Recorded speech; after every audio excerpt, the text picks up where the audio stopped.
Hello, welcome to the equinox reading. This day, the 23rd, is the actual autumnal equinox. What's interesting is that this year I was confused about it. I was like, it's Monday, it's Thursday, it's Saturday. It is today, it is Saturday. But I noticed just from the people that I tend to follow and like people who post about astrology and equinoxes, solstices, the moons, all of that. Other people seem to be confused about it too. I saw people saying it was yesterday, that it was 2 days ago. It is today. It doesn't really matter because the energy is still at play. But I've got 4 decks out and ready to go, and I feel very good about this energy. It's interesting. I think after the weekend, there's going to be a lot of clarity and balance coming into play in a way that we haven't felt in the last 3 months in particular because of all the things that have been shifting and changing. So that's something to look forward to, and it has to do with something that I said in a reading from this week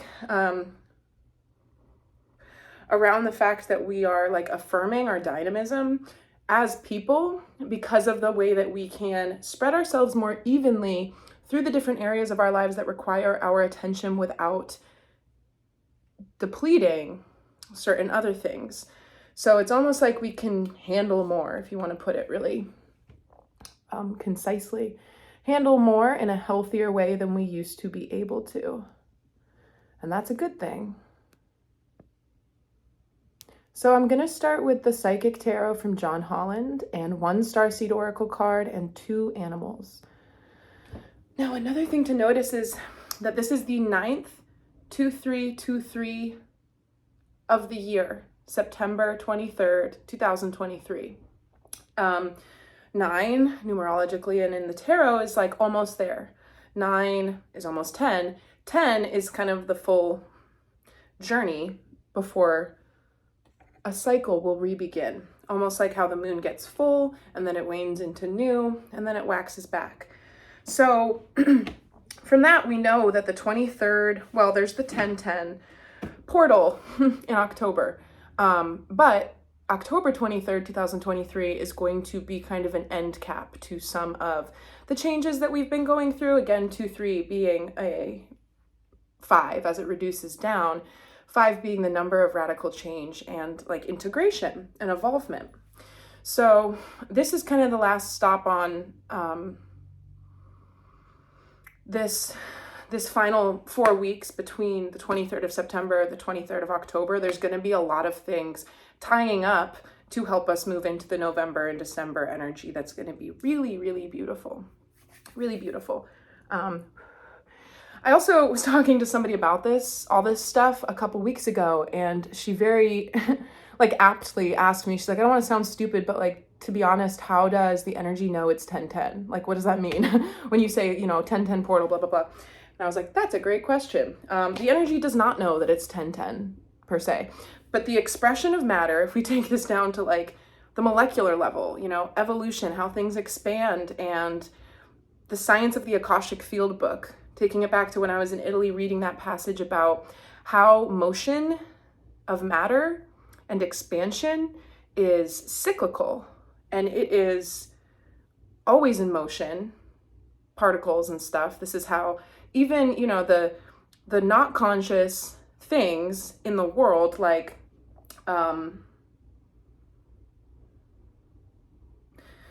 just thinking about things like in nature and animals and our adaptations over time. Like I'm just thinking about humans with like wisdom teeth or needing them more in the past with like carnivorous diets, and then humans evolving to not really need the wisdom teeth and having the jaws change shape over time, right? There are these adaptations that take place when things expand and evolve. And so we experience that with the calendar year, with energies repeating. I have like a duvet cover in my washing machine, so if you can hear this like thwumping, that's 2 floors down, so that's a little concerning because it's really whomping around in there, but I think it's fine. Just to tie it back to her kind of trying to merge these different, being able to believe in what I talk about with the energy and the portals and stuff. The energy does not know that it's October. It doesn't know that it's the 10th. But the reason why those numbers are even on the calendar is because somebody designed this long ago, and we've got calendars from like the Mayans they were incredibly accurate, all based off of like astronomy and astrology is how they developed those calendars. So it has more so to do with things collapsing and expanding to survive and persist, right? Like the adaptations that come out of energy. And this is with like living things, but also just the space between things, if that makes sense. That was very confusing, but I liked that. I love getting questions like that. I love getting questions from people who would love to believe in this stuff, but just can't wrap their mind around certain parts of it. And I know I could have described that better, so I'm sorry about that. But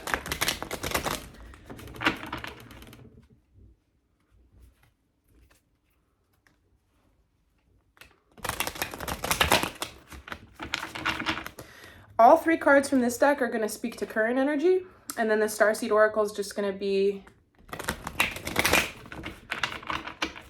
kind of an add-on to that, and then we'll get to animals.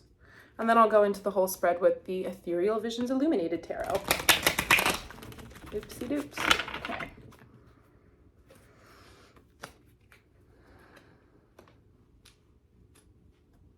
So you can also think about it like clockwork and gears, right? If the years and the months, it's like the Octobers all stacked together in the cosmic clockwork.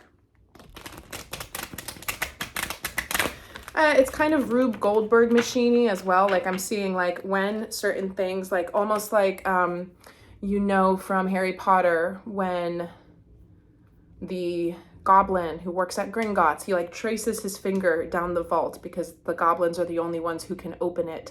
And you see that like all these things click into place so that the deadbolt can open. That's what these things do energetically for the collective. So it's not something, contrary to dissenters' belief that New Age people are superimposing on what already exists. It's the translation of what already exists. It's not like an artificial thing, right, that's put over what already exists. It's a language to understand the energies that are happening. Ooh, we love this. It says Destiny, number 10. And I'm already taking this to mean, right, one woman, multiple cycles, Wheel of Fortune vibes, her being at multiple different places at once, but kind of merging in this beautiful kind of green gold chartreuse energy.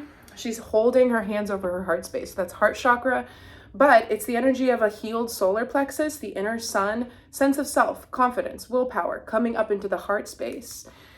I don't think I've ever talked exclusively about clearing chakras, but if you were to do that, I clear my chakras like every time I get in the car, every time I leave someone's house and, continue. It's basically starting at the root, envisioning that bright garnet, wheel turning. I happen to imagine them all as toroidal things that are spinning, and people tend to forget that the chakras, it's not just like here in the front, they're through and through your body. They're energy centers that are in the body, but again, the heart chakra is like through the back too. Same with the solar plexus and all the others.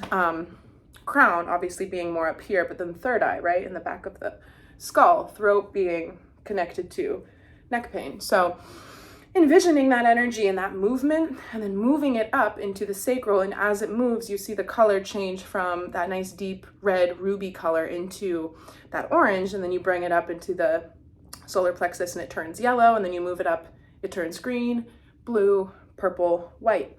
So I'm seeing this first card 10. I said again with the 10, the October 23rd, so October 10th, but then October 23rd, completions are arriving. I would not be surprised if the death card came out today.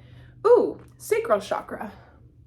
Very good. So with the root being about almost our security and I'm seeing understanding fight or flight impulses that have lingered, like this primal thing where the conditions of our lives maybe had us in fear or lack mentalities around financial stability or just our own autonomy and safety inside of our bodies.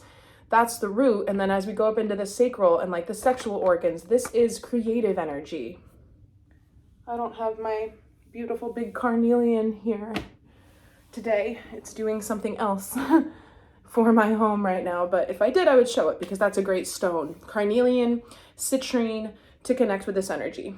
And it says too, it is the second chakra. Ooh, heartache and loss. So this is kind of that three of swords energy. And we will get into that a little bit more. That's just to set the stage. I'm curious what's on the bottom of the deck. It says disruption. So again, that's that tower. And I have talked about this before as it pertains to the solar plexus because of the yellow on this card and kind of the chunking up of the body. That for me is indicative of not letting the energy do what I just said, right? Because once it goes into the crown, your energy field, they all have a micro flow, each chakra, but the whole body working in harmony from one energy center to the next creates a system with all of them. And when you have blockages, that energy won't flow. It's like the Avatar episode where the elder is teaching Aang about the water moving from 11:11 on the clock. From pool to pool and having blockages be the result of not clearing out that energy. That cartoon is so far ahead of its time. That's the stuff that children should be watching.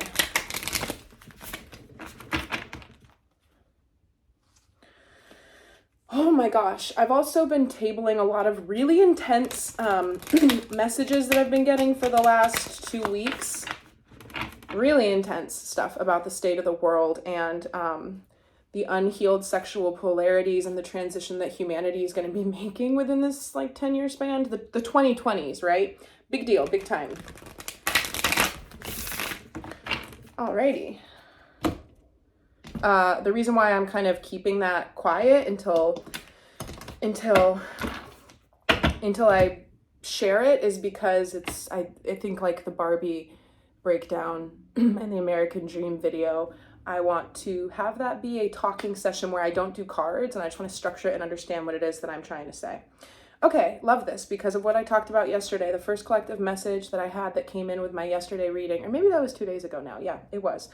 It was talking about vibrating in, to, and out of the harmonic resonance with people in our lives that creates ease. Ease of feeling when you're with somebody, ease of communication, ease of collaboration, ease of partnership is what we are coming into. There will be heartache and loss for some involved with that as you get left behind or leave others behind.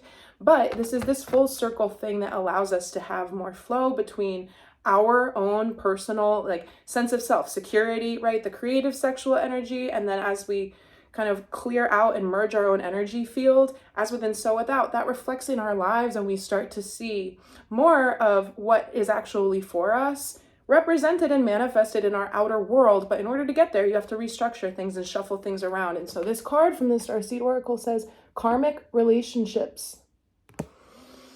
Orion energy, polarity, soul growth, and conflict. So it's like two people and they're on different planets.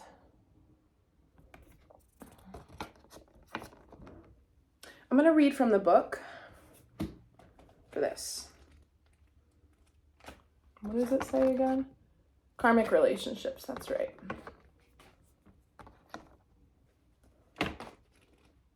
That's not the right book.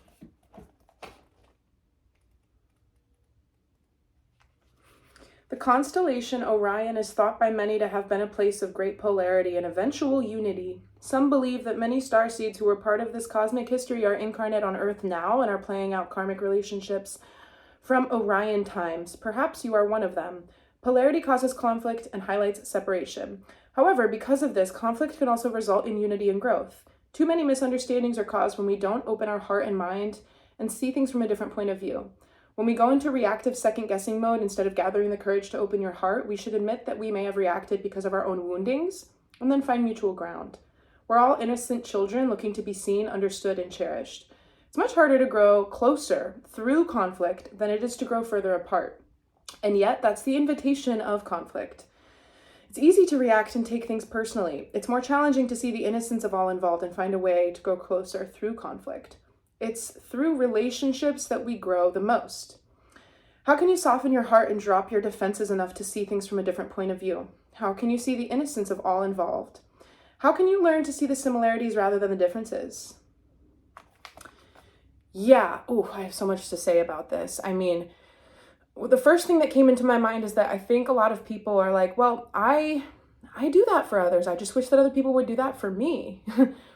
When you do it for others, you allow others to do it for you. And what am I even talking about when I say do it? Well, it's about something that I mentioned in my video the other day, where we end up with a lot of adults who have wounded inner children who aren't able to surpass that more primitive ego state around like there's always an other that is an enemy. It's really, really fundamental in human nature to try to understand ourselves with relation to another party, especially when it comes to conflict. And so when, without expecting anything in return, you're assuming a higher point of view on conflicts with people, then you're opening up a channel for them to kind of return that back to you. But you have to kind of go into that space as like a leader, right? A thought leader of consciousness, where you're inhabiting a space that either it's like the fight, the conflict exists on one wavelength, one energetic truth, where, sorry about the squeaking. He's calling me back down to play. I'm busy. The squeaking took my thoughts away, and I have to take my shoes off here. When you go into a higher place where it's like, I see slats like this, okay? When you go above this, there's unity, where we separately saw these things as being in separate camps, and to see things like, what if I was an advocate? What if I was an advocate for the person that I'm in conflict with? Not to do extra emotional labor or work on their behalf, because that's not our job. And sometimes with the healing journey, people become much more aware of certain dynamics that have always been there, but now they're seeing these relationships in a new light. Because they can see it, they feel this responsibility to fix it on behalf of everybody involved. And that's when we start to overextend ourselves. And maybe you think that you're helping a situation, but you're kind of rescuing and enabling instead of standing in your truth with the higher perspective that you've expanded yourself to be able to hold. Doing that is like setting an example, and it invites the other person to do the same. That's all kind of subconscious, but it's about setting these very like distinct energetic boundaries within ourselves, and therefore for the relationships that we're navigating. And I had a very good conversation with one of my friends the other day about integration, and how there's these things that we are moving out of, but that's not all at once that happens. When we notice something that we want to change or move away from, the phases of integration tend to go like this, where you're aware of it, but not all the time. Every now and then, this is phase one, every now and then you see yourself do something, or you kind of have a weird moment or something, and you're like, ugh, it's almost like I'm,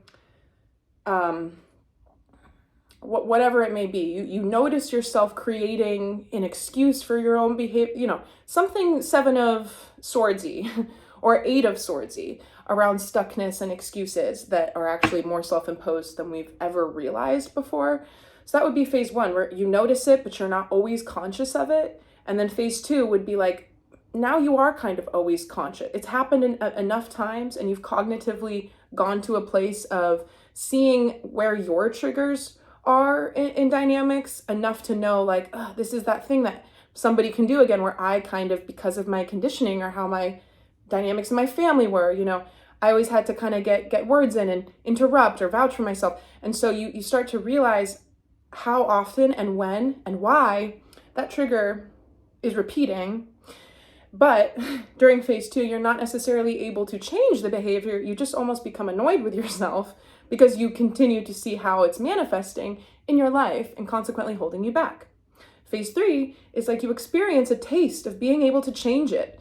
It's how I was coached when I was in rehabilitation around conscious mindfulness and trying to break addictive, toxic behaviors, really. You always get to an intersection, and usually in the conditioning, you don't see it as an intersection. You always go right, you always go right, you always go right. And so you keep getting the destination that's down that path.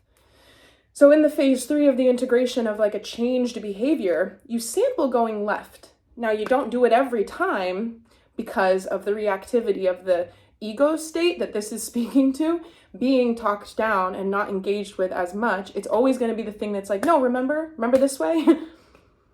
It's for whatever reason, there's going to be something around protecting yourself. That's why we develop these things, because it worked at some point for us. I know I'm speaking super vaguely. I'm going forward confidently, imagining that somebody can be like, I know what situation this means, this is talking about for me. Phase 3 would be like, I see that I can stand with less conflict within my own inner world, even if I'm like doing things differently, but you're not always able to go left. And then phase 4 is like, I am more confidently always consciously arriving at this thing that I previously didn't know was a choice or an intersection. And I'm choosing the other route because I have enough evidence under my belt in my experiences to see that I like being different and enacting and enabling a changed way of being that has more self-respect involved, and therefore no, enably type dynamics with these other people, however that manifests for you. And what I love about all of this very kind of diligent, like I'm seeing beaver animal spirit with laying solid foundations and stuff. Virgo has the organizational, grounded handle on that, but as we move into Libra season, we're going from earth energy to air energy, and Libras, like this equinox and the Libra season is such a nice time of year because it's like, I see it as somebody when you're on an airplane and you finally get the like doo-doo and the seatbelt sign goes off and you can press that button and recline all the way back. That's what Libra season's going to do for us. It's like a chill pill. Libra's like balance, justice, a give and a take, being able to know what's on your mind and say it. And there's something about clear communication with other people that keeps coming through where it's like all of this stuff. I'm also seeing, this is weird. I'm seeing latex, okay? Like a sheet of latex being stretched over something that has like gravel on it or like kosher salt. If you can imagine that. So like the latex, you would see these bumps, right? Through the glove or through the rubber. And it's not like we need to identify why those were there or what that even means, but I'm seeing it as like the universe kind of pushing that out so that there's this smoother ability, these things that were gritty before, handling hard conversations or speaking from a truthful place without fear or guilt. A lot of the like behind the scenes stuff that hasn't been conscious to us has been in favor of that. Like now these things don't seem that hard to do. Now these things don't seem so, they don't require as much conscious like force or like hypervigilance. So I like that, and that's all good. As far as like the themes around like communication, relationships, closeouts, and the shift from earth to air, Virgo to Libra. Excuse me. I'm gonna get 2 animals, like I said, and then I'll go into the other tarot. I feel like I haven't even taken a breath. I've just been talking nonstop.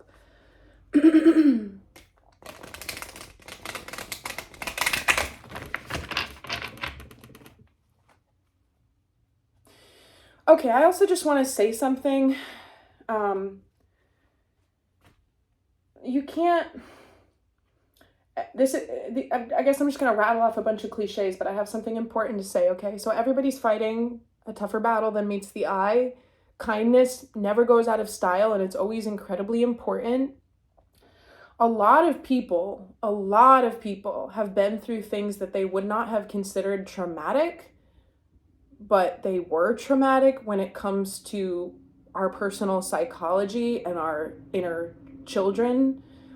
And there's a huge collective understanding and release of guilt and shame around certain things that people experienced when they were younger. if you think you don't know anybody who had some type of like abuse or assault or thing happen, then like you do, you know. This, unfortunately, we live in a world where we have hurt people hurting people, and people, imperfect people, parenting because nobody's perfect. But generationally, of course, we've seen things change a little bit in the past 50 years around roles within marriages, masculine and feminine roles within the workforce, technology in the household with children, how normalized therapy and healing is. As a younger millennial, I was born in 1994. My generation grew up right alongside technology, and a lot of people experience hyperactivity of the mind and, oh gosh, all sorts of things. I will talk about the indigo children theory one day, and it has to do with the fact that there are souls incarnating to Earth, and they have been for decades and decades, with a different kind of auric composition where there's like an octarine, indigo, like crystalline aura on the energy body of the individual. And when these beings started incarnating, it got, this is hard to describe without talking about it in detail, but just know that I'm going to table it and I'm going to get into it in more depth a little bit later. But the there's like a beta generation, a delta generation. I'll put a link in the description box of this video for you to go check out some reading on that if you're interested, or if you think you may like be in one of those groups. I remember discovering this information when I was like 14 and taking it to my parents and being like, I figured out why I'm different. I'm an indigo child. And they were like, cool. So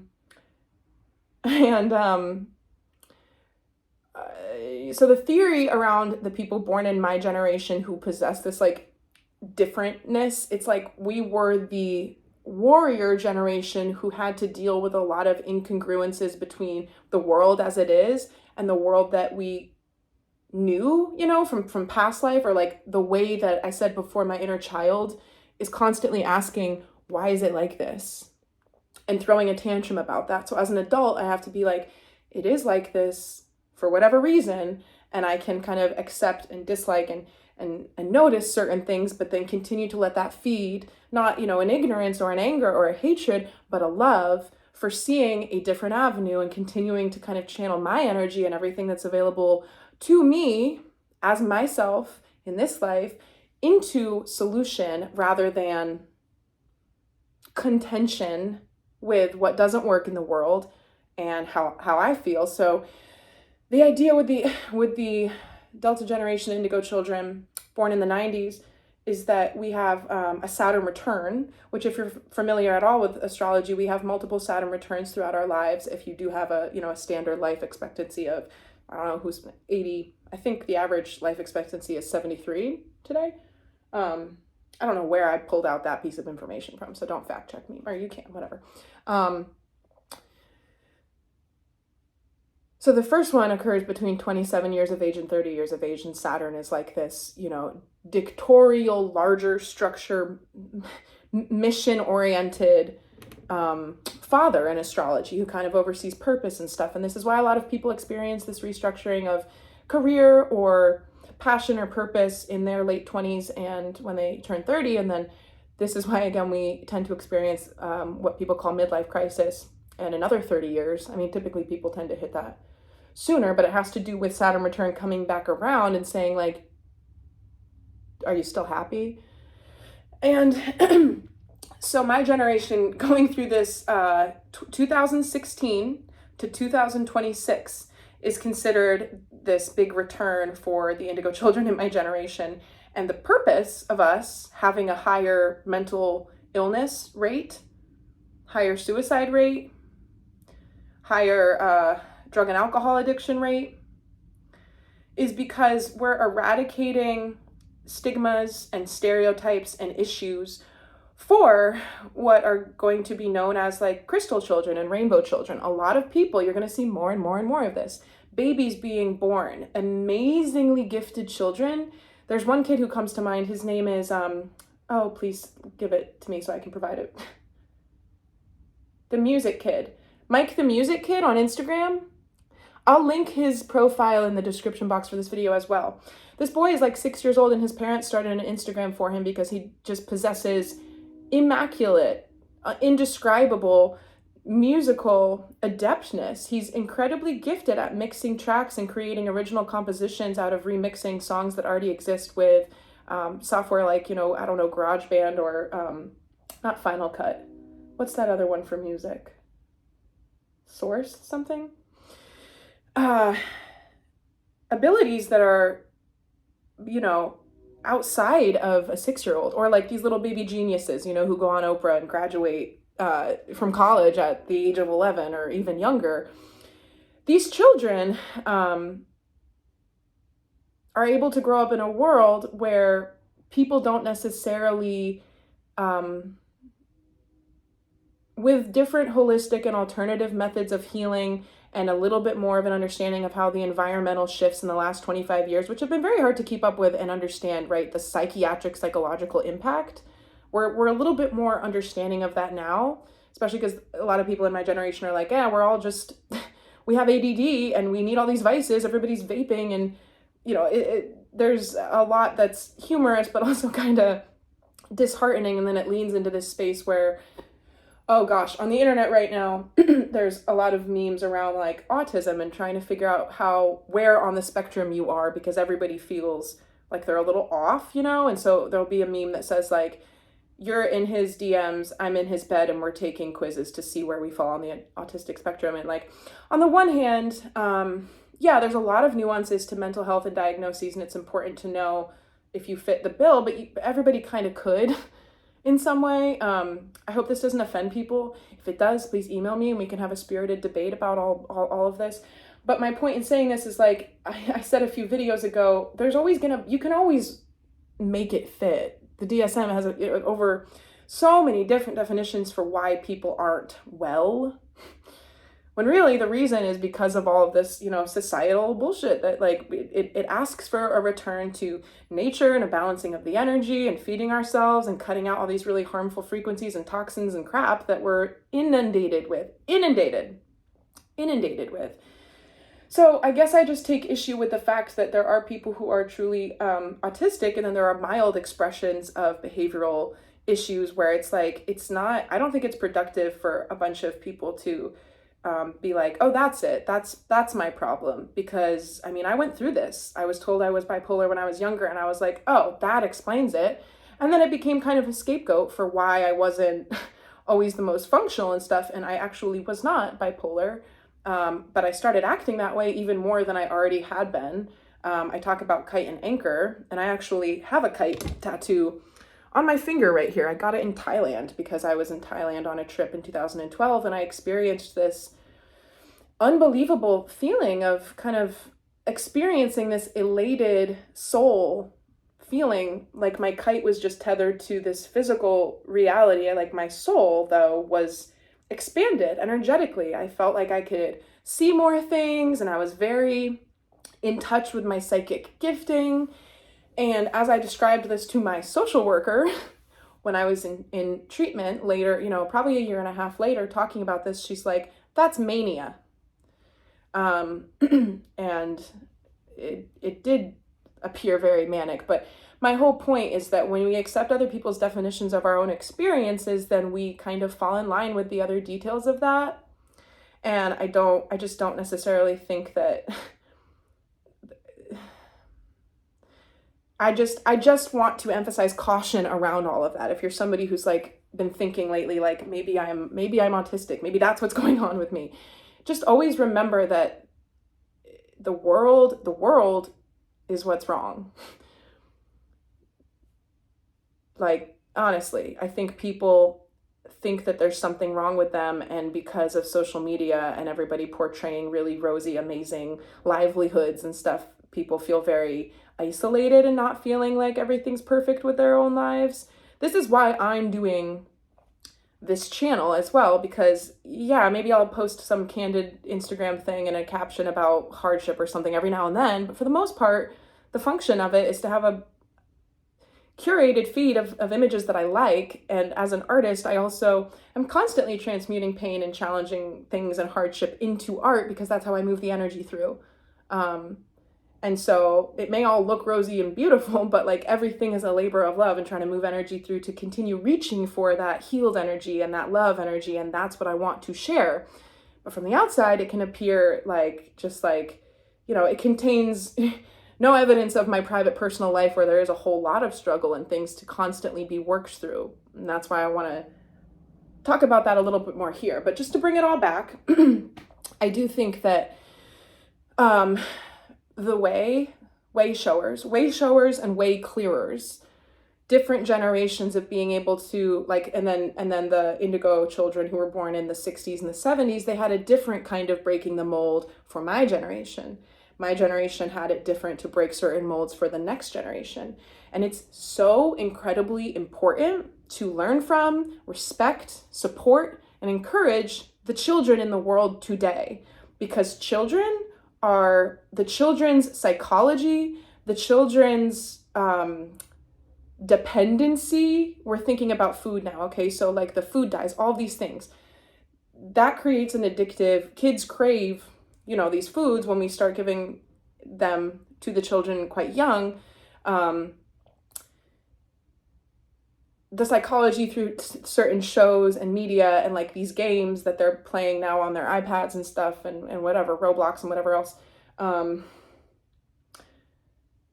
children's understanding of relationships and sexuality, all of that is being very heavily targeted right now to curry a certain outcome. And so the more that we can respect and listen to and understand what children bring to the table, because they're closest to the womb, they bring a lot of information and light and psychic aptitude, really, energetic transparency, because they've had less time to be afflicted with the chains that bind us in this 3D physical matrix.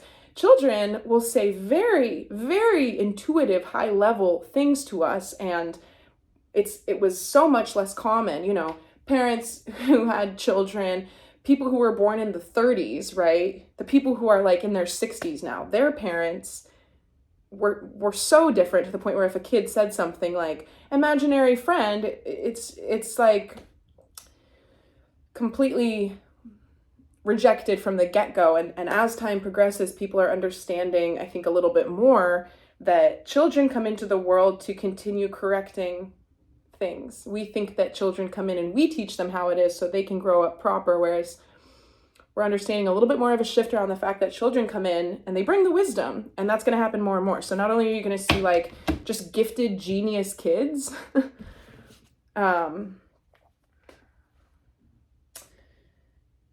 but children who have healing powers. I've had telepathic experiences with babies before, like in public, babies, they just kind of ogle at you and they stare. They can see your aura. They don't have any words, right? But they have eyes, and people think like, we can do whatever we want around the baby. It's not going to remember this. Yeah, maybe the conscious mind won't remember, because when we remember things through, if a baby doesn't have any words yet, then the memory will just be the emotional, energetic body and the sight. And so over time, when we have words, we start to have a different relation to our own memory, because we might remember the dialogue and what was actually being spoken and stuff. But if anybody thinks like, we can sit around the bonfire, even though our baby's here, and be like cursing and throwing around all this profane information, energetically, a baby, they're absolute sponges to the energy. If there's a really turbulent household with lots of fighting and violence, the baby's in the other room, they're still part of that, and that's still impacting them. From birth, from the second a child is born, it's starting to develop relational, psychological understandings and conditioning. And collectively, as a people, we're starting to become a lot more respectful and understanding of what that means and how that's actually true.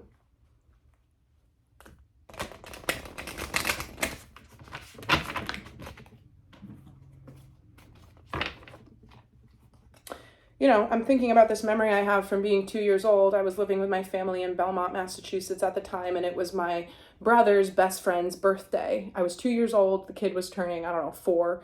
And maybe I've shared about this before. I think I've mentioned this memory in a different video for some reason. But I guess perhaps I was looking for attention or being a nuisance or something. I was a toddler, right? I was 2.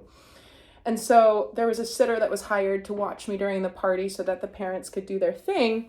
And I ended up being put in timeout, and they called it a nap. It's time for you to go nap. But like, come on, it's the middle of a party, you know?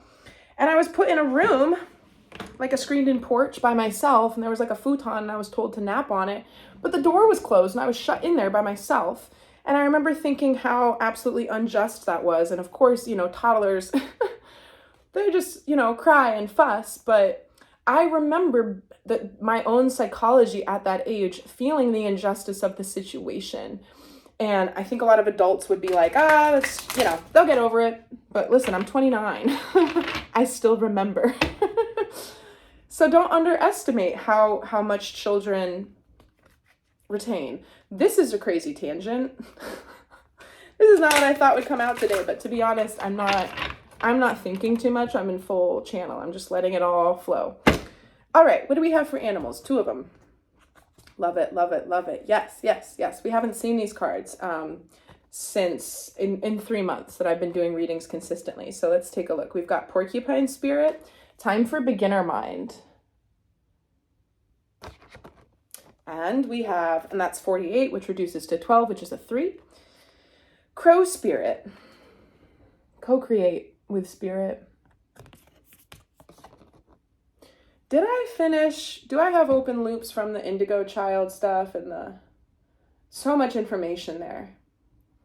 And the other thing that I'm realizing about my process with these videos is that I've shared this before. One of the reasons why I never did these is because when I get into this space, I just kind of, if I open the floodgates, then it almost feels like there's no stopping it. And I get so much information that I'm like, well, how could I possibly do that justice and explain that and be pedagogically useful with the way that I'm trying to relay information to people, make it digestible, but not too simple, but like just that really intimidated me for a while. And I've come to realize that when I receive from my guidance system a message and I forget to say it, it will come back. I can trust that now. I don't have to stress out too much about what I say or what I include. And the other thing is that my guides are like, we kind of help you breach certain topics in vagueness and in simplicity. And then it's like the seed is planted for a viewer, assuming that somebody could understand this as a journey where the videos build on themselves. And so if I touch on something, it's like the introduction of said concept so that you understand what I'm referring back to when it's like laying the groundwork for a concept that I'm going to like elaborate on in the future. Just wanted to say that. Okay. Crow Spirit. As you look around you, can you sense the magic that pulses through the world? Have you witnessed how everything in thought becomes a thing? How every intention can call the universe into action as the sacred laws shape what you experience. The universe works in perfect order. When you align your thoughts, feelings, and beliefs with spirit, you will want to crow with delight, feeling the excitement and wonder of being in harmony with something much larger than yourself. So for me, talking about that like kite feeling, because as I've said before, if you've just joined me, all of my tattoos, all of these different things, I kind of have a symbol. I'm going to make an oracle deck one day, actually. I call them good signs because it's the principle of being able to look around and be like, that's a good sign. Taking affirmation from like this symbolic world that coalesces around you as you go out and see evidence of, angel numbers on license plates or whatever it may be. I've got a lot of different symbols, which is why I'm going to create an oracle deck for them to kind of use in tandem with these readings. But talking to somebody who's clinically trained to diagnose mental illness, right? Describing this feeling, the excitement and wonder of being in harmony with something much larger than yourself, that was that kite feeling for me. It was a spiritually expanded state, and it was diagnosed as mania for bipolar disorder. And so part of my path and my journey and my purpose is to help people think about other methods of like balancing and healing personal energy so that we don't have to be like slaves to medication because there's so much complication with that. And I will share that, like, if you know about mood stabilizers and the treatment for bipolar disorder, lithium is one of those heavy hitters. And I was on lithium, a fairly steep dosage of it, for years. And it really changes you. Abilify, Risperdal, antipsychotic medication. I was on antidepressants at once. I really got taken through a lot of different medication-based solution where it's like, if I were to have changed my diet, if I had gone to therapy sooner and healed my relationship with substance abuse and exercise and, the outward manifestation of my actions, I was coping with a lot of things that were painful from inside, my relationship to myself and my body and just self-love, right? A lot of different things can be healed and resolved through other methods. And I really want to comment on healing around mental health so that, future generations don't have to fall into what I believe my generation fell into, because, now a lot of people are on things like Adderall and whatnot. And, there's a shortage right now that's been in place since the pandemic. And I've got certain friends who are very reliant. They need the Adderall because they do have ADHD or ADD. And without it, when they can't get it, they're not very functional. A lot of people have these reliances and these dependencies on this medication of various kinds because it helps and it resolves their problem. But we don't want dependencies. Now this is such a dense topic and there are so many exceptions to everything. So, as always, just interpret what I'm saying and please email me if you have like stories to share. The best thing that I ever did in my life was going against my doctor's orders and getting off of medication and stabilizing myself through healthy methods that I wasn't trusted at the time to try on my own. And I had the supervision of my therapist to kind of watch me through that process. And then a year and a half after I had stopped the medication, I chose to share that information with my family and let them know that that's what I had done, because at that point I was in a better place. I had never been happier. I was kind of out of the weeds with some of the more serious dark stuff that I had been going through. And I wanted to be able to show myself first that I knew that I wasn't meant to be suppressed that heavily, because I've said this before, but I haven't said it in a while. I mean, yes, the medication took away this euphoric feeling of being in unity with everything around me. But I didn't feel smart. I didn't feel happy. I didn't feel sad. I didn't feel anything. I felt very awkward. I felt very socially awkward. It just really bad times, all in all. And I would never, ever, ever encourage anybody to stop taking medication that they've been taking, without a doctor's recommendation. That's not what I'm saying. I'm just sharing that because that's what I did.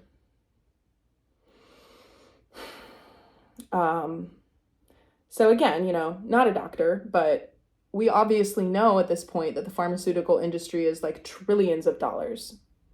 And a lot of the diseases and issues that people have in America, these things don't exist elsewhere. A lot of chemicals in foods, and people know this. If you don't, wake up. Our food is banned in like 30 countries.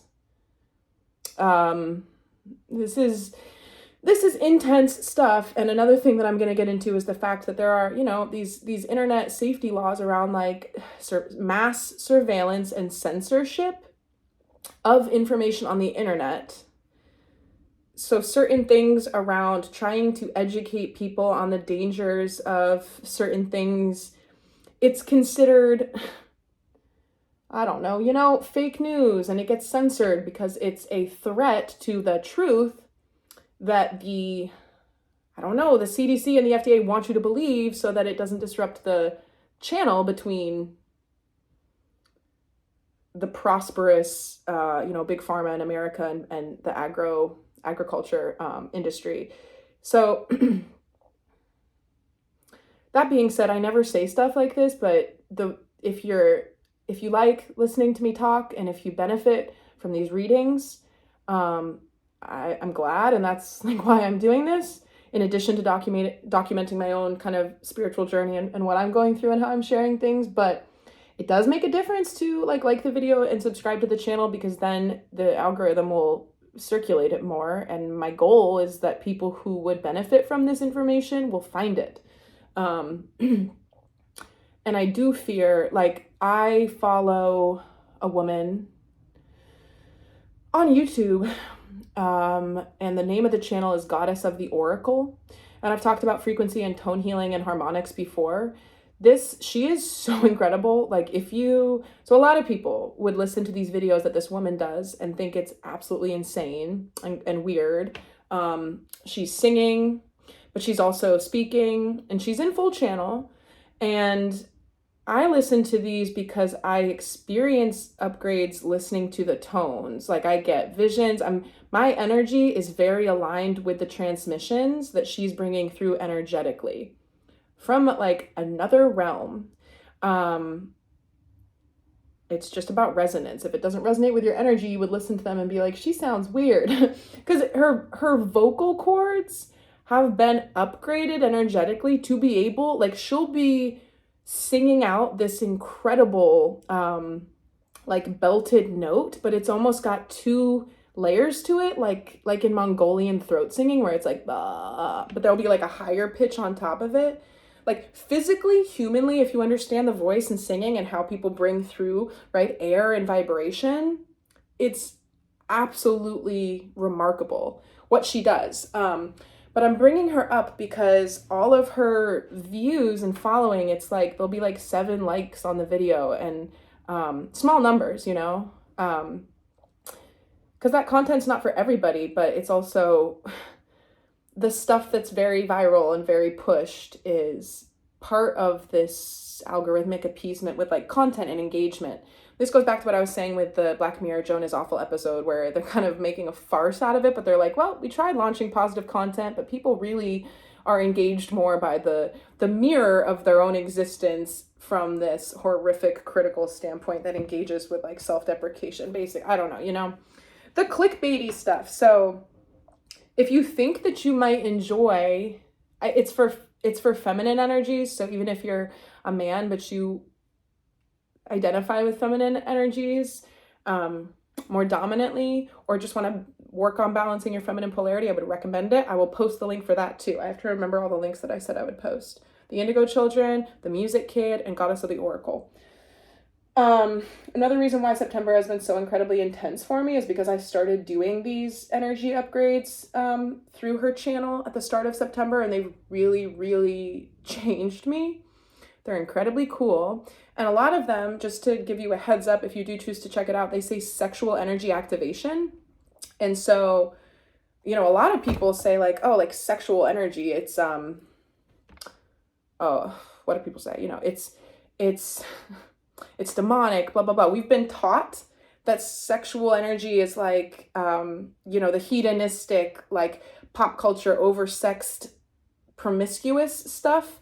But that's not what this is. That's not what it's talking about. That's all this misconstrued corruption that's been in our society since the dawn of our belief system. What's wrong, people aren't going to like this. Like, oops, I don't know. It's weird stuff to comment on, especially because like, well, what do you know, Mariah?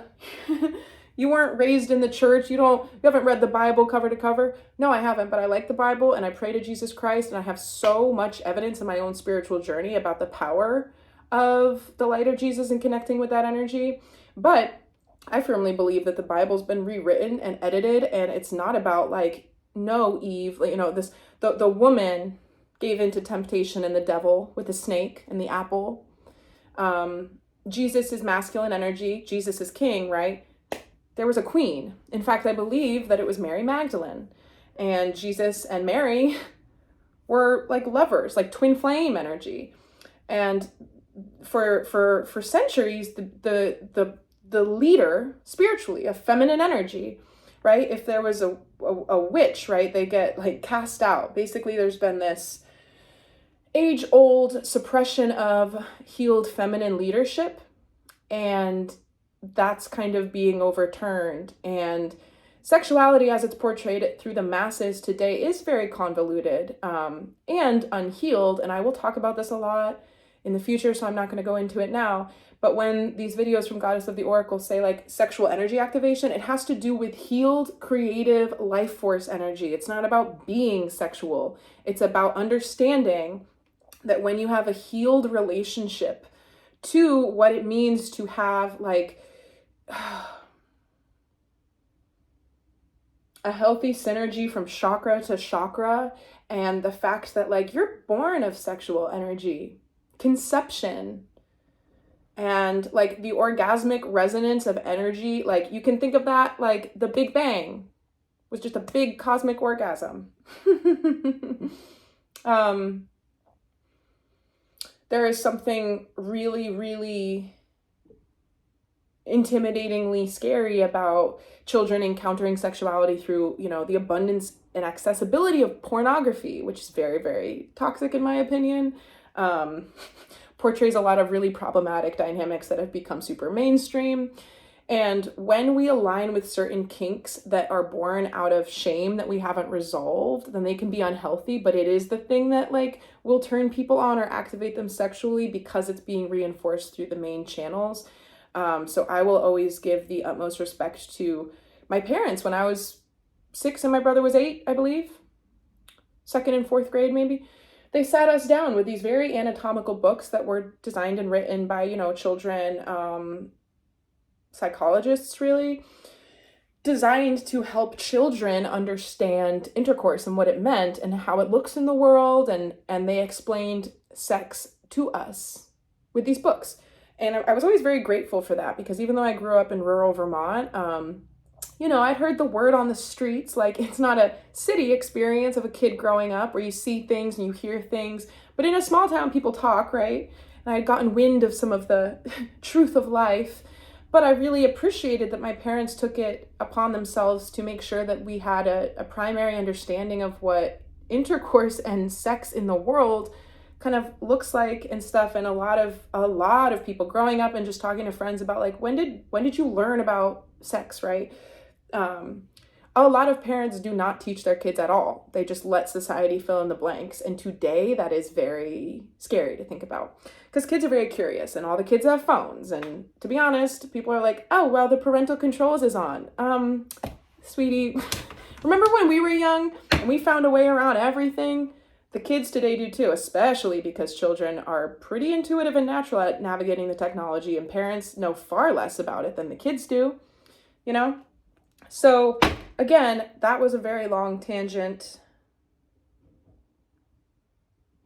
And I'm going to keep going. We're going to hop right from crow spirit to porcupine. Time for beginner mind. And I also believe that there's a big theme within this reading. I know I'm going on a lot of tangents, but that's what's meant to come through today. The big thing is about unlearning. So a lot of the times when I think about how I would like to be as a mother and like a wife and a conscious creator, helping my children learn about the world in a way that's going to support them and empower them and not make them feel afraid, but help them understand things. I think about that and it causes me to consider how I need to unlearn certain things that I've held on to. And so it goes into multiple things. It's talking about children on earth today, whether or not you're a parent, whether or not you have kids, and then the relationship to our inner child, and then our relationship to other people, and kind of unlearning things that we haven't seen before, going back to that kind of like split path thing. It's seeing the avenue not taken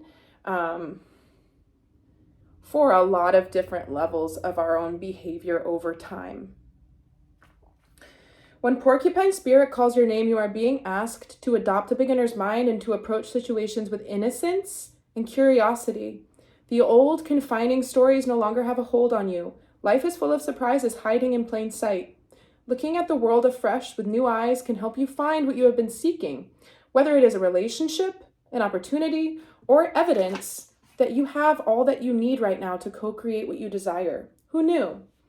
Porcupine asks you to be playful and have a childlike curiosity. There is so much waiting for you that you have yet to discover. Yeah, I don't have to talk about that because I kind of already did before I even read it.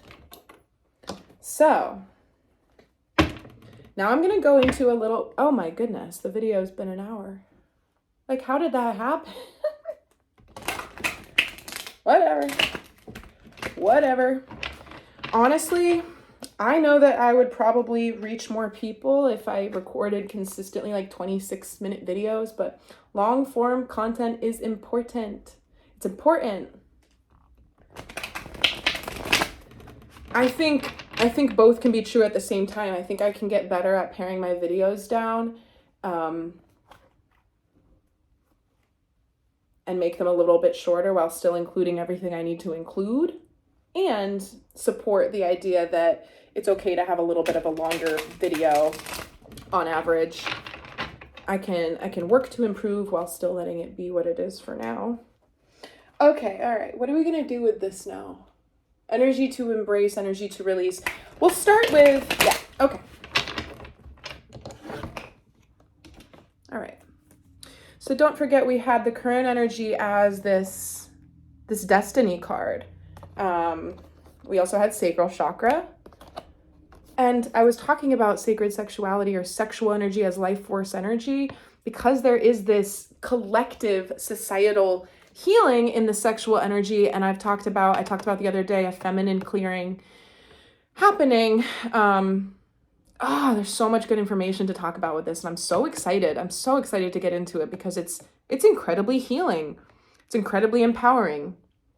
It's a way of talking about sexual energy, femininity, masculinity that doesn't make men want to be like, it doesn't make men feel threatened.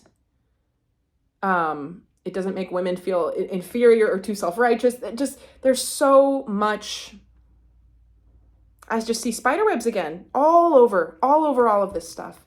So much highly politicized agendas around a lot of this as well. And this is not something in society that happened overnight. Again, this is like centuries of evolution of, this is why this is such an exciting point in our human history. Okay, I mean, I had another thought with that, but it left, so that's fine. And then we have the heartbreak and loss again. Okay, so I believe that we're going to talk about this a little more. These three cards, destiny, sacral chakra, and the heartbreak and loss are for current energy, but now we're going to get a card from, this is the wrong way. Now we're going to get a card from this deck for current energy. You know what? It is this harsh truth around certain things that make us more uncomfortable than we would like, but it's not because we're doing things wrong.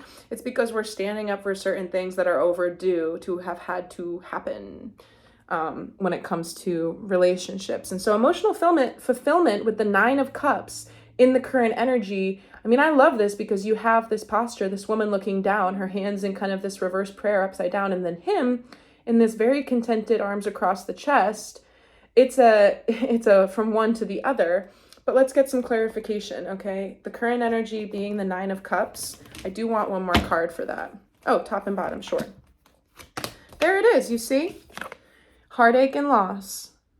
But we're transcending that, and here she is. It's a maternal card with the Queen of Wands, but this is the Queen of like passion, and again with porcupine spirit with beginner's mind. I heard like childlike wonder, childlike whimsy. There's this loving, the wands being like this passionate kind of, sexual invigoration, but it's not about being horny for another person. It's about like being aroused by your life, if you can go that way. And it becomes less about the bodily sexual experience, and it becomes more about the understanding that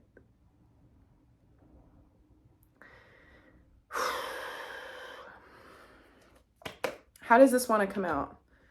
The understanding that, just as the book said with Crow Spirit, can you notice how magical the world around you is? These phenomena, we grow very numb to these things, but you know what? To have a solar system with our planet with this delicate balance of minerals that is sustaining life in all of these different species that are, you know, these ecosystems with all these beautiful things that work in harmony together, that is fairly mind-blowing. The chances of that are fairly slim. And the reason why it happens is because of things coming together and reproducing and evolving to continue expressing energy for the purpose of creation. Again, with sacral chakra, creation through sexual experience, that's how humans reproduce. And then if you go into the animal kingdom, it is how cells reproduce too, kind of, you know? The merging and the splitting and the growing and all of this. So,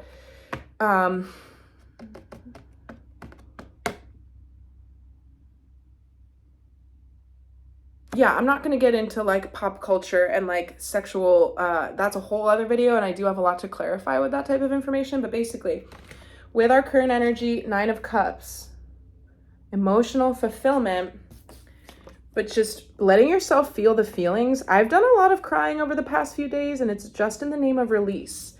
I have had some pretty intense personal relationship things happen lately. I see it as kind of cogs in the machine ironing themselves out. But it's not that it's all good. It's all good. It doesn't mean that I'm not feeling things though. And so there might be certain things where once it kind of made us come undone, or we felt, you know, a little knocked back if we weren't used to feeling feelings and moving through feelings, or if you're a man who was told that it's very weak to cry and stuff, and now you're at this point where it's like, okay, it's not the best to be really sad or heartbroken, but it doesn't kill me. In fact, sorry, I had to, well, I didn't want to stop the video, but I had to block a phone call and it made me start over anyway. But anyway, yeah, okay, so with the unconscious mind, we experience certain things that make us feel like they are threats to our survival, when really they're just gateways to move through the energetics of emotion. So there are certain, you know, with the crow spirit feeling, with me, with the kite symbolism, really expanded and open. In order to shed certain things energetically, sometimes you have to go through the lower vibrations, like feel it to its core, not in this like self-pitying way, but you know how sometimes if you're sad, you put on a sad song just to facilitate the cry or the purge that needs to happen within you so that you can be like, I feel better now. There's something within that where it's like we feel kind of this beautiful melancholic understanding of the fact that you will not have high highs in life if you do not experience low lows.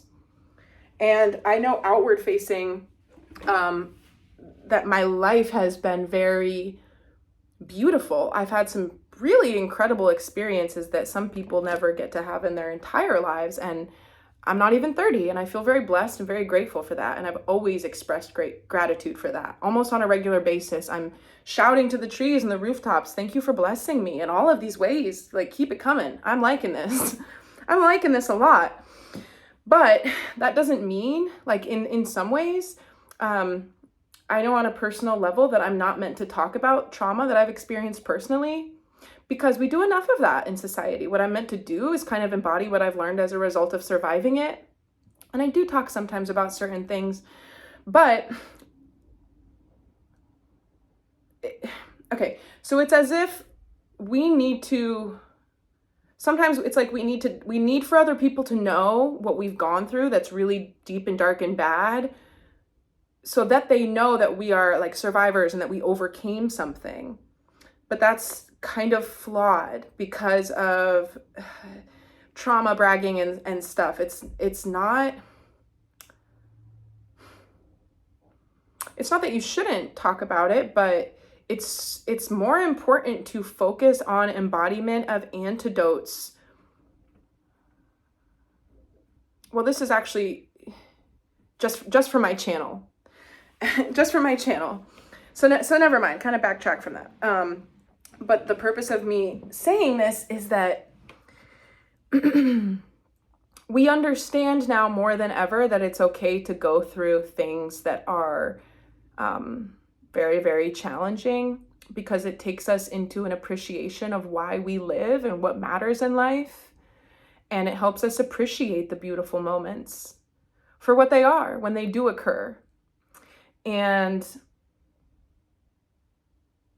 I know for a fact that if somebody like met me and I shared certain things, they would never assume that I've had some really dark chapters in my life and really dark incidents that I've had to overcome, because you know what? Yeah, I actually talked to some people about this, and like when I was in Italy at my residency and I was sharing something because it was a private personal conversation, and the conversation was going in this direction where people were being more vulnerable about certain things.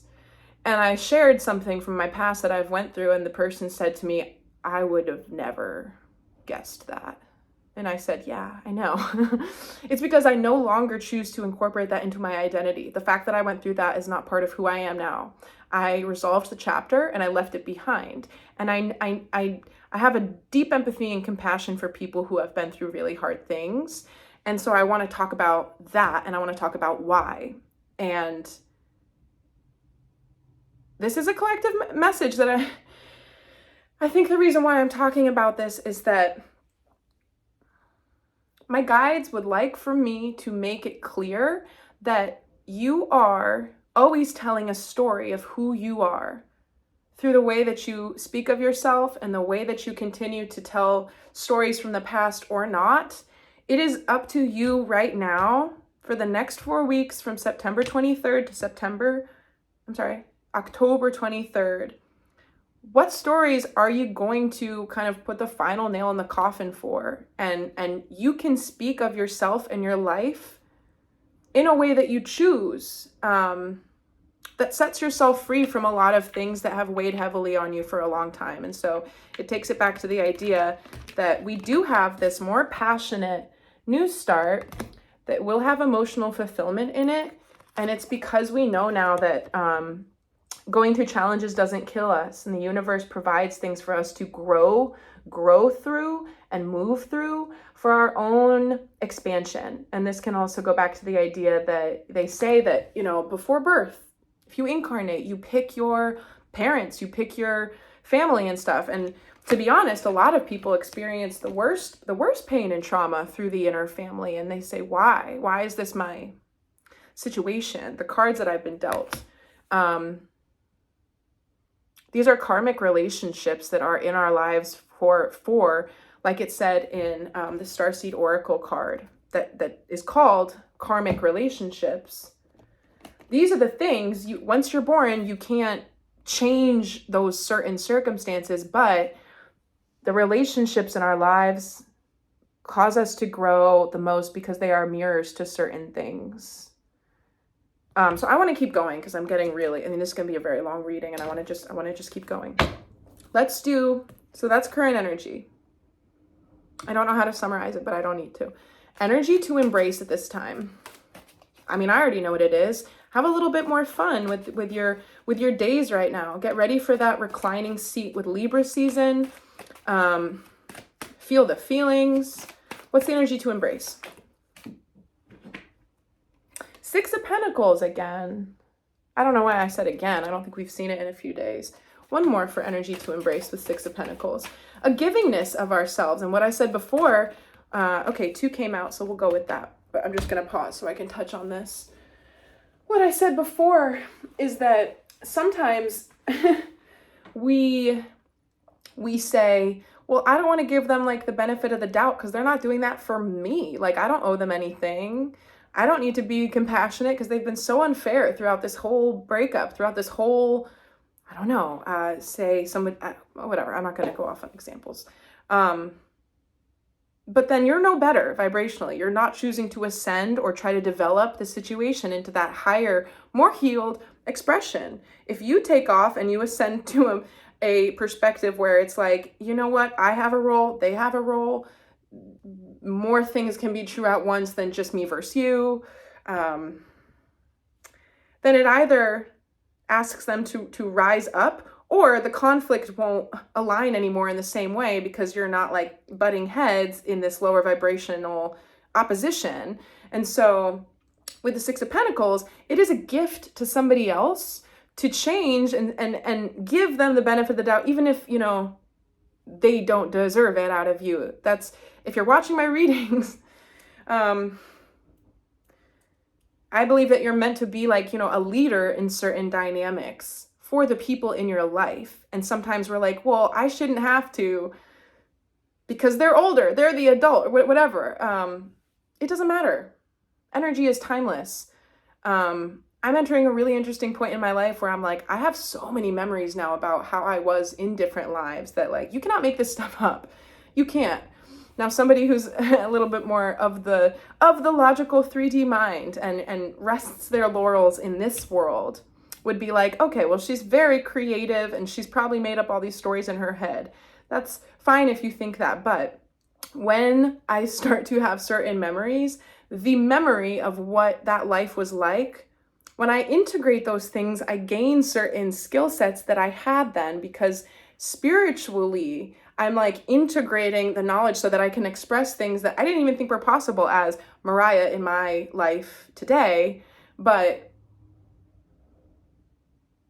a lot of souls who are old souls who have lived for a long time have chosen to come back right now to be able to kind of set the record straight and create more harmony that deviates in a, not in a violent way, in a peaceful way that's true and aligned, so that naturally, when you change the vibration and you start to operate differently, that it will either, you know, there's this, I saw this the other day when I was on a walk.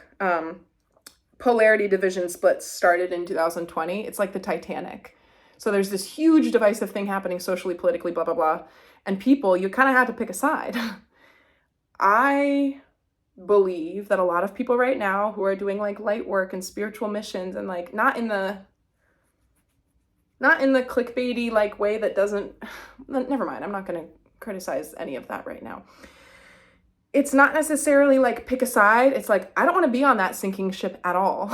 I'm creating something new to engage with, to kind of reimagine not only what the world is doing now, but how we got here, and filling out the context for also this kind of interdimensional understanding. If we know that multiple dimensions exist now, which we do, it's not a theory, it's proven. What does that mean for human history? You know, there's a lot of reimagining happening, so on a collective level, not just personally. But why I said all of that is because I consider myself to be somebody who does not have a whole lot of, I mean, I do, I have tons of role models and inspirations and whatnot, but a lot of the stuff that I'm starting to like create and make is coming from within me. And I like it to be original. I like to think about making my own oracle deck that can kind of add to the zeitgeist of different healing things and kind of take it into a different direction that I haven't seen before, because of that Harry Potter Patronus energy, where it's like, I don't see it in the space. And so I want to move into the space where it makes sense to create it and offer it. And there's something happening for energy to embrace where it doesn't matter who's watching. There's a lot of spiritual integrity with how we're going to lead our lives in the coming years. And when you can just honestly be compassionate and understanding of even the worst people who cross your path, it corrects energy and dynamics in ways that is like ineffably powerful. And it's not like to take the high road for any kind of recognition. It's because it just makes sense for you to do that now, because why wouldn't you? And over time, what you'll start to realize is that though the people in your life, in whatever circumstance that you find yourself in, will be less and less of those mean, horrible strangers, right? You'll magnetize yourself out of certain circles, even in public spaces, and into other spaces where, I'll just give you an example. I had to go to the DMV yesterday and get a new license. We all hate the DMV. It takes forever. I walk in, not many people there. It takes me all of 2 minutes to get my ticket. 3 minutes after that, I'm called up. I received like 3 compliments just waiting. It was about my outfit and my tattoo. I have a tattoo on the back of my neck, and just the most pleasant human interactions in what is commonly known as one of the most tedious places to go. The reason why it's tedious is because it takes a long time. It was very quick. Everybody was incredibly nice. There was a lot of really good energy in that space. And I was like, this is funny. I feel like this is a manifestation of like the universe showing me that I can take this golden bubble of goodness everywhere and like let it, you know, change the way that we once thought that certain things are and had to be.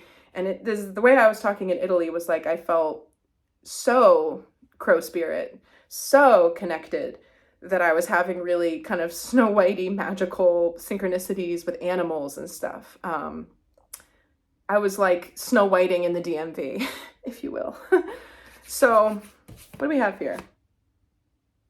Wait, what? Oh, these are clarifiers for Six of Pentacles in the energy to embrace position. So this is very interesting because the energy has been moving pretty quickly for the past couple weeks. But what I said is that September is like this last stop before the uptick.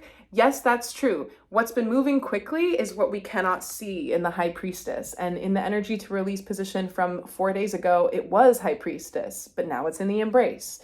And yesterday, or 2 days ago, it was the Wheel of Fortune in the energy to release position. And I saw those as going hand in hand.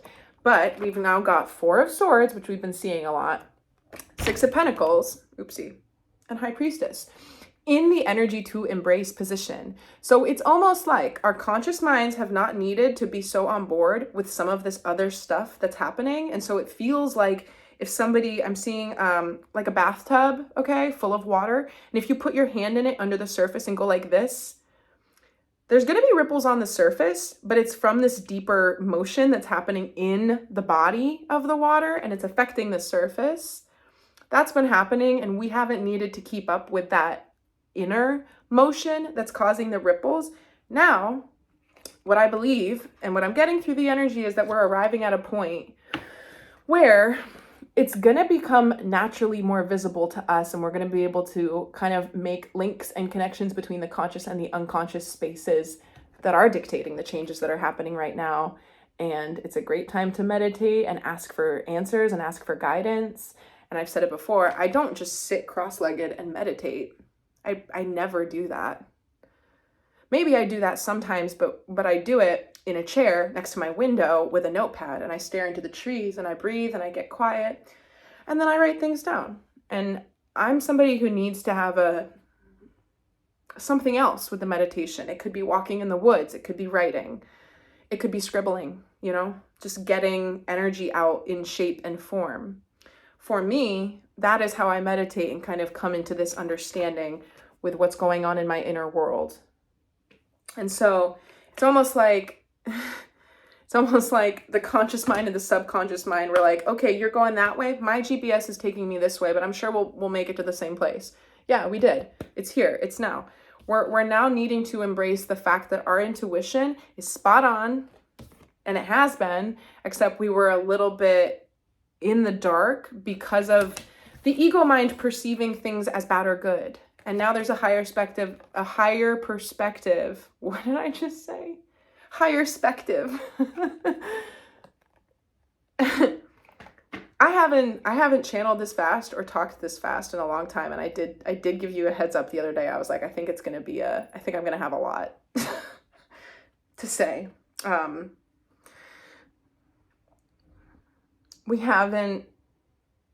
The ego hasn't wanted to hold in balance in this very Libra way that's going to feel more comfortable for us to do with like what doesn't kill you makes you stronger. Whatever heartbreak and loss is happening right now. We're coming, and I don't, those are strong words, heartbreak, loss, they're strong words. It could be what I said before, this melancholic, beautiful sadness that is not a detriment to our own power or our own future success. We're having this merging between these two things, the conscious mind or the ego and the subconscious, the higher self, the soul. They're kind of coming back together. Not that we were ever split or fragmented. It's just that the energy kind of kept us in this inner thing and this surface level thing. because like I said the other day, we can't see everything all at once. So Four of Swords and High Priestess is now in the energy to embrace position. Now, what's the energy to release?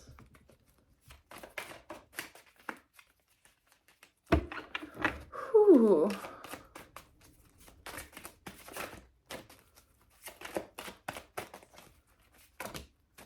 The Magician and the Seven of Pentacles. Clarify that, top and bottom. Yeah. Okay. I'm going to cut the deck after I talk about these 4 cards. In the energy to release position, we have the Seven of Pentacles and the Magician. And the Magician is what I talked about when I had the King of Swords with the monarchs and the goose in the nest from the other day with this Prismavisions tarot. That alchemical ability to make things happen and be that more, I started out this reading by talking about the experience of ourselves as more dynamic than we've felt in the past, because we can more easily touch into our different skill sets and not be like, well, I'm in this mode. We're a little bit more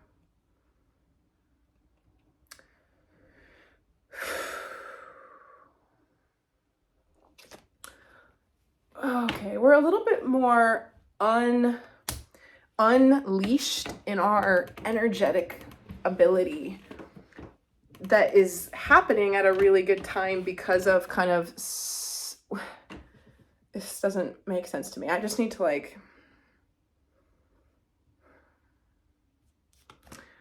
well, so I got shown a visual, but I don't really know how to describe it. So I didn't want to go there, but it is important. So it's a cork, like a wine cork. It's floating in a body of water, and it's got a rope or a string around it. And then the strings come off and they have different anchor points. So it's this circular basin full of water with a cork floating in it. And there's these different anchor points where this cork is tethered. And before, we kind of pull on one string and the cork would go all the way over to this pole. And then it took a lot of energy to pull it all the way over to this pole. And what we're more naturally achieving, and again, throw out the idea of being fully organized, fully prepared, fully balanced. I'm not saying like throw everything away and just be winging it all the time, but our culture does really kind of emphasize this fear-based lack mentality around preparation that ends up harming people's ability to make things happen, because there's this like reserved thing energetically that puts things off, puts them away, and actually manifests more of what you're fearing than what you want to create. Because when we prepare thinking about what we don't want to experience, you're still shining the flashlight of attention on that reality and outcome. It didn't even exist yet until you feared it. Because everyone around you says, well, this can happen, so be careful, avoid that. And then we're like, this is what I'm avoiding, this is what I'm avoiding, this is what I'm avoiding, while you're steering right into it energetically. So in the release position, what I'm getting is that as far as the intuition, the emotions, some of the clearing that's been happening, we're manifesting a little bit more effortlessly. And we get this by being like, when I am porcupine spirit energy in this beginner's mind, being a little bit more playful and loving to myself, and then, you know, allowing Six of Pentacles, myself to give freely, knowing that I'm not a limited commodity. The love that I can express to people, yes, I do get tired and I have to recharge and go be in a dark room and listen to the sound of rain playing for, 5 hours and just lie there. But that's just me taking care of myself and my energy and, drinking water and feeding myself and getting rest. However, you're not like in short supply of being a generous, kind person. And so we're kind of having this crow spirit, appreciate the miracles and the beauty of life and the natural world, this timeless thing that exists outside of all of these very real world structures that have kind of taken us away from that, and therefore the truth of how beautiful it is to have a physical human body, but be a spirit and have a spiritual experience and be able to pull this boundless energy through. We're just kind of experiencing the elegance of manifestation in a more natural way. it took me a very long time to get that thought out. Oh gosh, thanks for bearing with me. This one's just going to be pretty long. But also with the Magician in the energy to release position is the Seven of Pentacles, okay? And I believe that the Seven of Pentacles came out in the reading from the other day, but maybe from the other deck. But it's like we can see, it's not that you don't work. It's not that you don't apply yourself. It's that it's an Alan Watts quote. The purpose of life is to discover what, I'm not going to be able to get it verbatim, but you discover what you want to do for work, and instead of work, you realize it is play.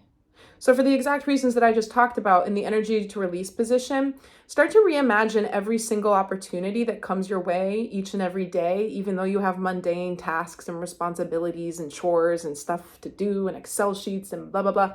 Start to see that silver lining of magic that can exist within the moments, like me just being like, this DMV is the best. It's fun. We have this ability to prime our experiences with our positive, open-hearted, kind expectation.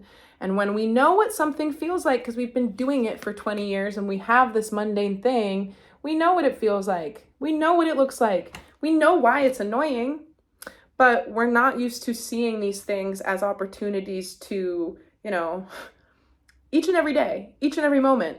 Right now, I've never been as old or as wise as I am. I've never been as experienced as I am right now. That's always true. Every single second is the leading front edge of universal expansion. Now, in the higher dimensions, they understand that time and space is a structure that we cannot exist outside of in order to process and have a physical human experience. So the present moment is the only thing we're ever in. And from higher dimensions, or if you have an out-of-body experience and stuff, you can see how everything and everywhere is all happening at once in the same place.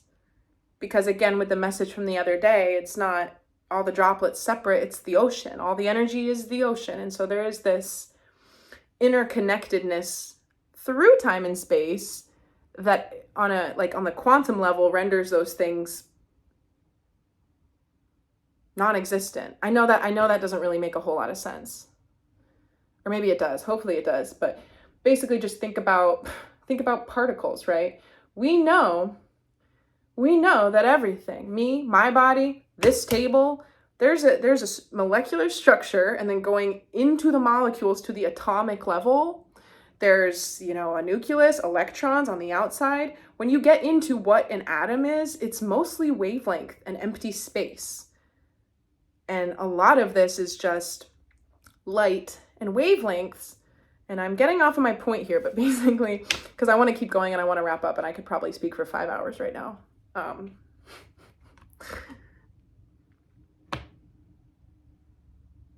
Being able to understand how miraculous the construction of this reality is helps us understand how things have gotten to this point. And it also helps you to start feel really empowered about the fact that when you have this pivot in attitude, or a pivot in your belief that you matter and what you do matters, it's incredibly powerful. Because immediately the vibration of the thought, it all changes. And this is why I always talk about this really beautiful exercise that I did with my spirit guides, where I went into, a boot camp where my consciousness was split and I was experiencing what it was like to be in intimidating circumstances that felt like a threat. Oh my God. And then exercise the muscle of collapsing like a house of cards. That thing, I was experiencing it in a different dimension where the manifestation was instant, like in Inception, the movie. But what I was told, and the purpose of practicing in this experience, that was in 2021, by the way, that happened. The purpose of it, and what I was told, was that this is the same exact thing that functions in your 3D reality. It's just that you have to continue with your belief, the sustained, energetic, new way of doing things until the material matter in the 3D density, the energy can move through it enough times to make it real, to make it manifest. It takes longer for an internal change to manifest in our world. It doesn't happen instantly. The manifestation buffer is increasing though, okay? So that's something that's important to note. And believe that and be like, I can desire something and change something on the inside and expect to see it start to happen sooner than it would have before. And I also think about how life is going to be in 10 years and people being able to kind of collectively manifest. So that was energy to release. Just to summarize, the energy to release. Wait a minute, I didn't talk about the Hermit, did I? It was the Magician. So needing to kind of focus more highly on our, she was in the embrace position. Yeah, okay. We don't need to focus as much on like, we are consciously manifesting. I think that we've located our balance a little bit better personally, so that the manifestations, if you focus on being happy and content and striving for what it is that you're doing each and every day and trying to make fun out of that instead of work, make play out of your activities rather than obligation, then we'll be able to kind of move through this time. Wait, did I do? I think I did top of the deck and bottom of the deck to clarify these, but with the release position, I kind of saw these as like the antidote for this. So the Hermit and the Nine of Pentacles. Again, I said the other day with the reading, I had the Nine of Pentacles out and I was saying it's kind of like a minor arcana Hermit, because in the other deck, she's got this beautiful, you know, landscape, and there's a house with lights on in the distance, and she's very much in her peace and her solitude through, you know, even a very humble, small life with not all of the material world fixings. There's always something like, oh, my teapot, my bed sheets, the roof over my head, like cultivating this really beautiful abundance that needs no validation from anybody else. You know, the things that we have available to us right now to appreciate is enough. Let it be enough, and understand like that you don't have to have everything that you desire to have in life in order to be fully satisfied with where you are right now. Because there's the full satisfaction of life comes from continuing to move energy through and create more. I talked about this a while ago, talking about goals, where people work towards these goals, and because they're getting closer to it the whole time, when they finally reach it, it doesn't really feel like that big of a deal because they knew they were going to get there and they worked on it. And so then the goal, the desire, the thing trying to be attained, it's always carrot and stick outside of us and ahead of us. And even if, you know, we don't have everything we want, the emotional component of fulfillment, because we are spiritually and emotionally happy, it doesn't matter what we have on the outside. We're always going to find, you know, something to be grateful for and something to continue working on and manifesting. So I'm going to end the message just because I know that this is getting really long and I actually really need to go pee. And if I were you, you can do whatever you want, but I would watch this reading 2 times. That's just what my guides are telling me. I think that there's a lot of things that I said and breezed past that are pretty liable to be misinterpreted. And if that's the case and I say something and you're like, that doesn't sound right at all, please do email me, because that can happen with channeling. Sometimes I watch my videos back. I will be doing that with this one because I virtually don't remember, like I remember themes, but it's always very strange to watch them back. And I'll notice that I make these slips where I say the wrong word, or I call the card the completely wrong name. And sometimes there's a reason for that, but sometimes it's just confusing. So if you catch things like that, please bring them to my attention. And just a final note to leave off on. I'm sensing today in particular, the actual 23rd of September, there's kind of a collective, like, something's coming, something's happening, but I don't really know what it is. That's because we're having this come around again of the intuition and these subconscious things, and the high priestess being from this, like, don't try to think too far ahead. It's almost like she's coming back around to be like, you don't even have to. Like, your intuition is always going to be picking up on things, and sometimes we're like, oh, that's not real. It still is. It's that there's not enough intuitive information. Maybe it's because it's happening far out. And so I think what I'm trying to say is that we're a little bit more comfortable now with having intuitive nudges and being able to trust them without them being fully fleshed out, because that's not how it works. And so there's this kind of release and reprieve taking place in our ability to, what I said before, just be more balanced within ourselves and within our emotional bodies, and therefore our energy, so that the manifestations are a little bit more natural. Our way of life, like, I don't do a whole, this isn't true, I do a whole lot of conscious manifesting about the things that I want to create. But I also just manifest all the time beautiful things, and I know that I drew them into myself, but I wasn't like, I'm checklist, I'm trying to do this, I'm writing affirmations. You get into a space of really naturally manifesting things that are perfect for you and make you smile and make your heart sing when you do clear out the density and trust that the appreciation. These are all pentacles too, by the way, right? Six of Pentacles in the energy to embrace.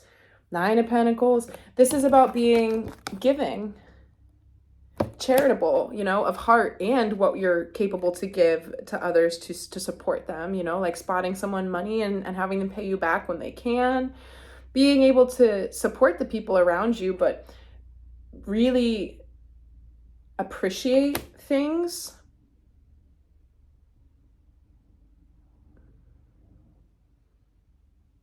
And tend to the everyday. And really what I mean by that is tend to the present moment. If you get overwhelmed, this is the best spiritual advice anybody throughout all time could ever give me, at least. And this is what I think that this is the only thing that you ever need to remember at all. Present moment. If you're overwhelmed, if you're really emotional, if you're upset, if you don't feel good, come back to the present moment. Take a breath. Do you have everything you need right now? Are you okay right now?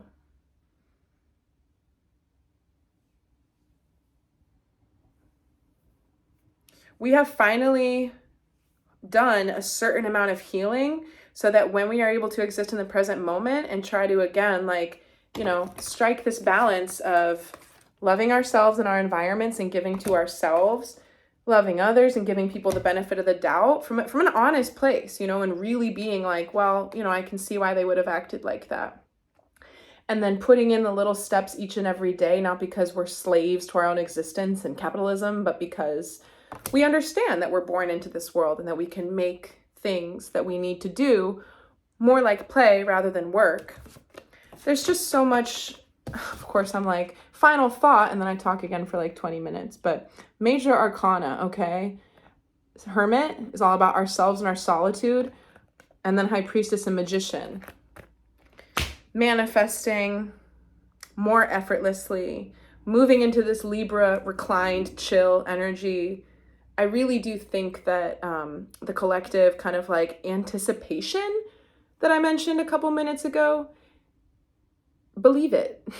Believe it. Believe that good things are going to happen to you.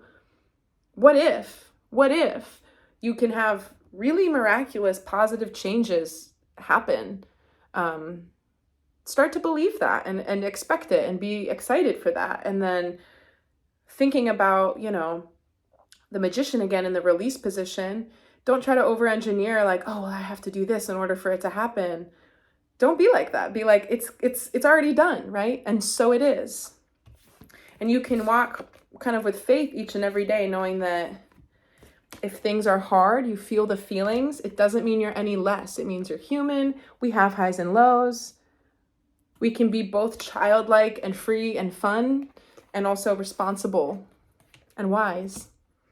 And there's just a lot of really beautiful balance with the Libra scales coming in to help us feel that, the both and. And when one person does that, it's like one piece of the puzzle that comprises all of humanity. So that's really big, and that's really productive. And it doesn't need to be anything that anybody knows about. So, thank you for sitting with me and being patient through all of that. I genuinely hope that there's some assistance and encouragement within some of this for you, for whatever you're going through. And email me as always, and have a great weekend. And yeah, I don't know. Again, I'm just hearing the thought that there's so much information in this reading that it might be a good thing to listen to it twice. Number one, to remind me if I completely forgot something or said the wrong card, but also just because sometimes when I talk really fast like this, of course I'm saying words and you're hearing the meaning, but I'm also transmitting frequency. And so there's something that happens subconsciously when you connect with me in this space. Like, for instance, if I go do something now, like, my energy is totally different from connecting in this way.